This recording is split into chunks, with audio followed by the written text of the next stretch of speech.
It's funny, we live in the United States, but when you go and look at art in the stores, the #1 city you see depicted is Paris. Oh, look at that, the puppies in Paris. I can't imagine what it would be like to be so beautiful that 50 years after your death, you'd be on bottles of bubble bath. It's on sale. Oh my goodness. I really don't want to be buying a bra today. You know, if I start buying fancy underwear, then love is right around the corner. Tell me, baby, can you hear me now? Yeah, I know that it was my fault that we blew it. Tell me, baby, do you feel my love? Yeah, I wonder, do you even think of me, babe? I will show you how much I love you. I know that we are meant to be together. I will show you how much I love you. Oh girl, I promise you that I will always fight for you. Fight for you. Oh, I will fight for you. I can fight it for your love. I promise you I'll fight for you. Fight for you. Oh, I will fight for you. I can fight it for you. Everybody, I'm so happy to see you today. I hope you had a wonderful week, and thank you so much for coming back and seeing me and Cooper. I thought we'd have a little bit of fun today and talk about 7 things that we do with makeup that age us. And you know, I'm not a makeup artist, and if anybody knows makeup mistakes, it's me, and you know it's me. I mean, you guys are so kind to me, but you see the mistakes that I make all the time. I did a video once where I had lipstick on my teeth. I did a video where one eyebrow was done and the other one wasn't. I had a video where I was kind of rubbing in my lipstick and pining away, you know, talking about my life, and then I kind of touched my cheek and I put all these little red dots on my cheek and it looked like I had the measles. And I just kept talking away, and you guys were so sweet and didn't say anything about it. So anyway, my point is, boy, do I know mistakes. I'm reading all these lists of the things that, you know, age us with makeup, and I thought, okay, let's go through this today and have a little fun and see what we think about it. So the #1 thing that came up on every list, because I read a whole lot of lists, and so I compiled this little list. It's kind of a compilation of a whole bunch of lists, but things that always came up on all the lists, #1 was the wrong color foundation. And, you know, too light was better than too dark. And I think getting the right shade of foundation, I think, you know, if it's too light, we can kind of fix that with a really nice bronzer. But if it's too dark, there really isn't a whole lot we can do. So it really is good to, you know, do that test to see, you know, all in one how it is looking. And when you are putting on your foundation, I think it's a good idea to sort of, you know, get your ears and, you know, bring it down your neck and your décolleté, and you know, do that with your bronzer too. But when in doubt, if you go into Sephora or Ulta, you know, they will help match you to the perfect foundation. So there is help out there in getting the right shade. So the second thing that kept popping up on every single list was that we were using a little bit too much blush, and we weren't putting it high enough, that it was too low. So I know that for me, when I put my blush on, I try to make this triangle up here, so you know that it's high, and it hopefully will stay high. That sounded good. No, really, I don't get high. Anyway, I drink wine. I love wine. I'll see gals where they put their highlighter on is pretty much where I put my blush. So I try to keep my blush very, very high, and I try to run it into my hairline also. The third thing that they had on the list that ages us with makeup is wearing a lipstick that is too dark and overlining our lips. They both kind of seem to go hand in hand. I love dark lipstick. I used to, just use my frosted pink, but now I always try to use bright colored lipsticks because I feel, I don't know, I just want to look alive. I want to look bright, and sometimes that's not always easy to do when you're in your 60s. So I gravitate now towards bright lipsticks, but I do love certain deep mocha shades. I don't use dark lipsticks. Not so much because I feel that it's aging. I just feel that I look dumb in super. I mean, it looks kind of goth to me. Dark lipstick to me looks like very much 80s goth. So, or is it 90s goth? Anyway, I don't care for it. But I've seen it on, like my fellow content creators have been in dark lipstick and it looks beautiful. It's just like not on me. And number 4 on everybody's list was overdone brows. Now I usually have underdone brows. Only us gals would know what I mean by that. But I have started to cheat lately, and I've been using this CoverGirl Easy Brow. So it's like a mascara, for your brows. And so I've started to use that. But I think I've said a million times that I'm really frightened of super dark, heavy Joan Crawford eyebrows. So I go the other way and I go too light, and then they're not as defined as they should be. But according to the list, better your brows be light than too defined. And you can have the most beautiful, plucked brows and the most beautiful shaped brows, but if you don't trim them correctly, then they can look kind of bushy. So we don't want that either. So, I only have to kind of trim my brows about 3 times a year, with little scissors. But, I think that's a good little tip, that, yeah, you can pluck your brows, but they can still look kind of bushy.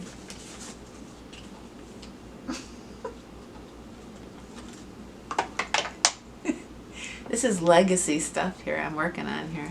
Okay. The 5th thing that was on all the list is contouring, and how when we get older, we lose volume in our face, and we lose volume in our cheeks.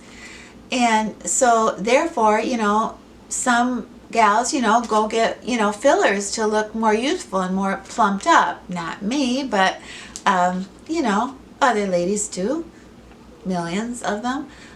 So when we contour, what we're doing is accentuating the very thing that makes us look older. So, we're contouring away. I mean, certainly, contouring, your nose and your jawline, absolutely. I mean, we have to do that.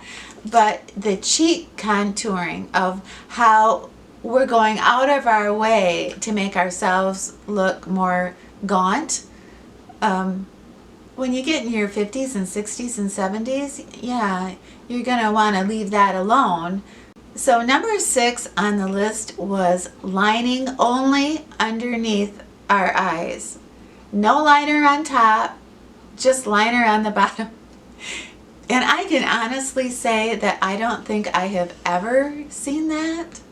But apparently it made so many of these lists of like what not to do. They don't want us to tight line with a dark liner when we get older, and they don't want just liner on our bottom. If we're going to put liner on the bottom, they want liner on the top, and they prefer the liner to be like a shadow type soft liner.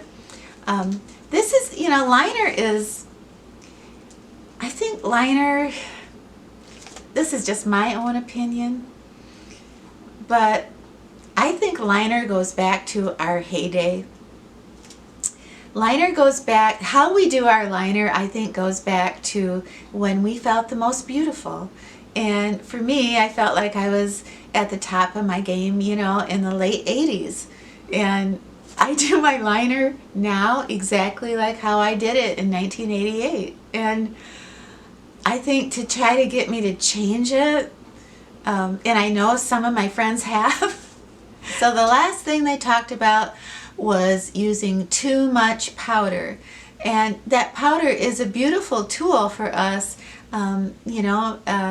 to look put together to make our pores look almost non-existent. Powder, is just a beautiful, beautiful tool for us to use. But if we use too much, the normal glow of our skin, it can't come through. So we have kind of that very light white mortician kind of, vibe to us. So we want to find some happy, middle ground to a lot of powder, because even if you're using translucent powder, it still is adding texture to the skin. And before you use all that powder, the more moisturizers that you use underneath your makeup, the more powder your skin can actually tolerate. And I do keep that in mind. So I do use serums and moisturizer underneath my makeup. But I do notice, when I do a little mini bake, I am so surprised at, my pores just seem to, they look non-existent. But what happens after a couple hours is, my skin starts to look really, really dry. And I suppose that's probably what they're talking about, is trying to find that happy middle ground where we're not too shiny, but we're not so dry and powdered up that it just looks, dreadful.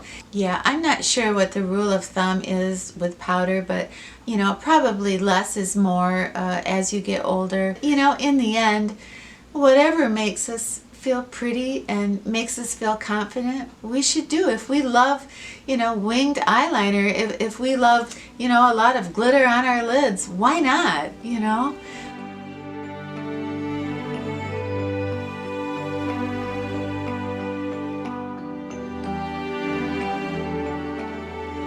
If I had professional lighting, I think I almost could have pulled this off today.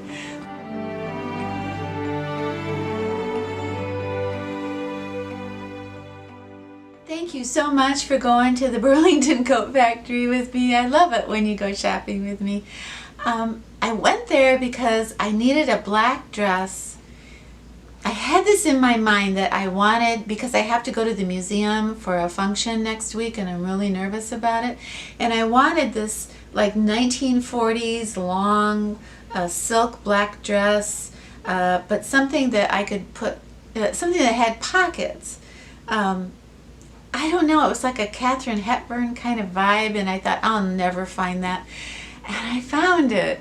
And in fact, I have it on.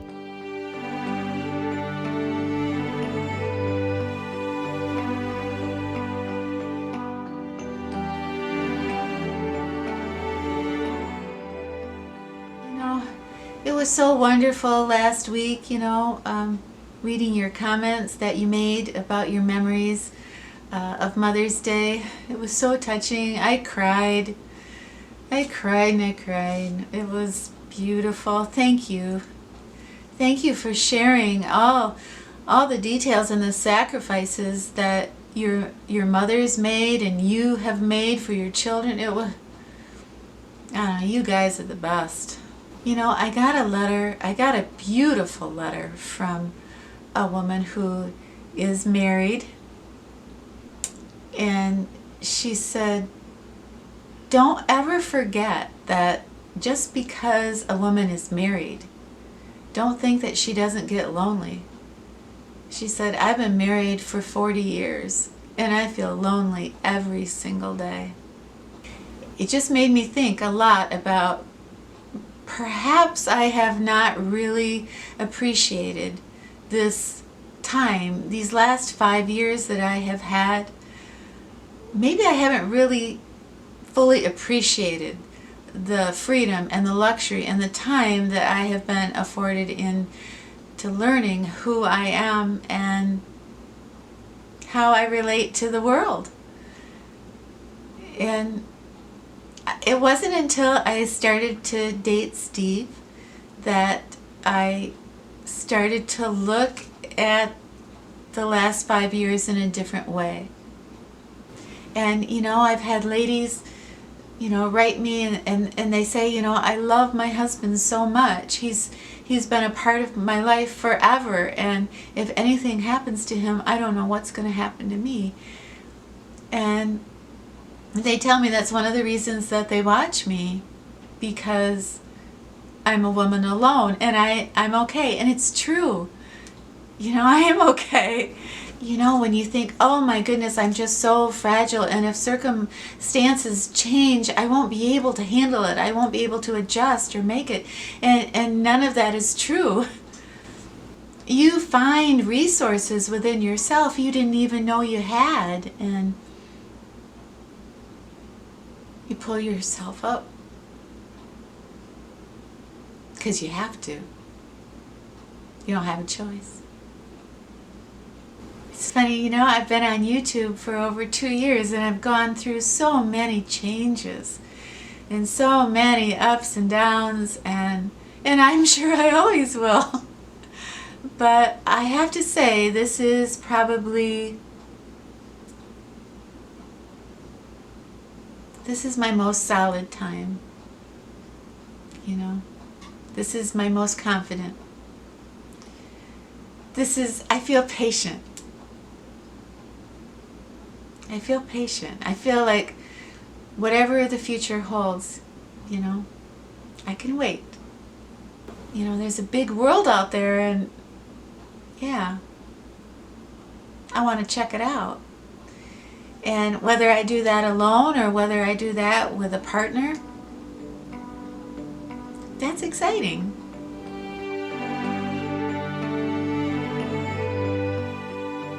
I want to be free. I don't think that's ever going to change. I just want to be able to breathe, and I want to be free.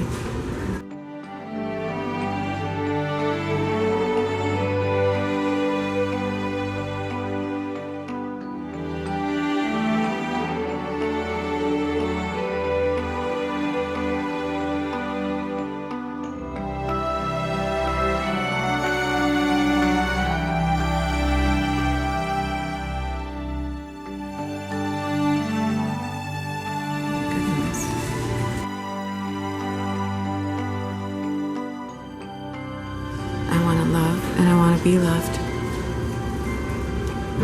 I just don't want to be controlled.